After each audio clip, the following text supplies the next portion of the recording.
Të argumenteve, të projekteve, të prioriteteve për komunë, qysh po e vlerëson këtë farë situate? Nuk e kam qartë arsyën e mungesës e kundër kandidatëve të mi. Themi drejtën, ne kishim edhe një debat e planifikuar në një medium tjetër sot gjatë ditës.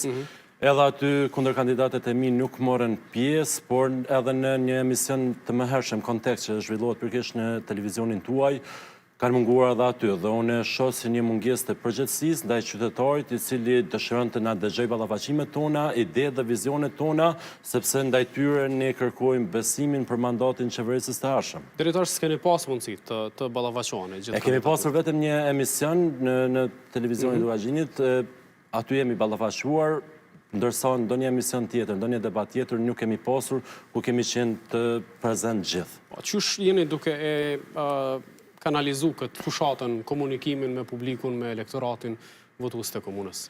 Atër për mua është e lehtë sepse nuk kam qenë asnjëherë në qeverisje, përballë kam dy kundërkandidatë që për 18 vite kanë qeverisur me Junikun, dhe është një grup që përfaqëson interesat e vjetra në Junik, ndërsa unë e përfaqësoj një gjenerat të re të politikës dhe nuk jam përfaqësuesi asnjë grupi klientalist, grupet interesit biznesor apo familjar, dhe e shoh se çdo ditë më shumë qytetarët e Junikut dhe sidomos rinia po e përqafojnë vizionin e vetëvendosjes në Junik dhe të kandidaturës time.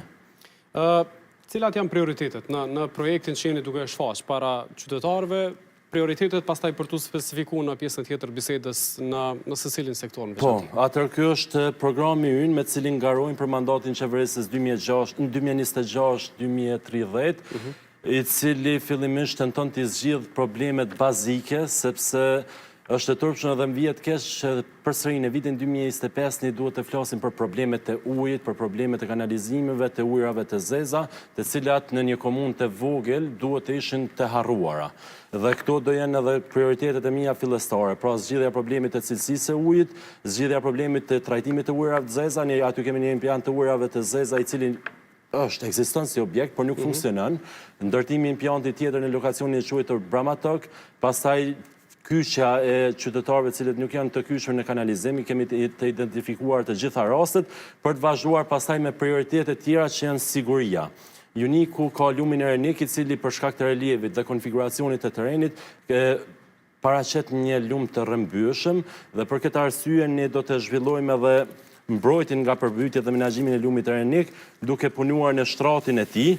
Këtu mund ta shikoni edhe në fotografi se kur kemi të rreshura, se sa është i rrëmbyeshëm lumi e Renik, ndërsa në infrastrukturën e shtratit të lumit të Reniku është punuar, po cilësia e punimeve këtu mund të shihet në bazë të fotografive, dhe as pushteti i kaluar dhe as pushteti aktual që ka pasur kohën plot për rregullimin e problemeve të ish-qeverisjes nuk ka bërë asnjë veprim. Pra kjo është gjendja aktuale e shtratit të lumit e Renik, i cili duhet të rregullohet menjëherë. Pra, nëse mund ta fokuson kamera. Po. E kemi një gjendje katastrofale. Prioriteti ynë është edhe arsimi, edukimi i brezave të rinj, dhe në këtë aspekt kemi menduar aplikimin e mësimit tërditor si një modul i veçantë.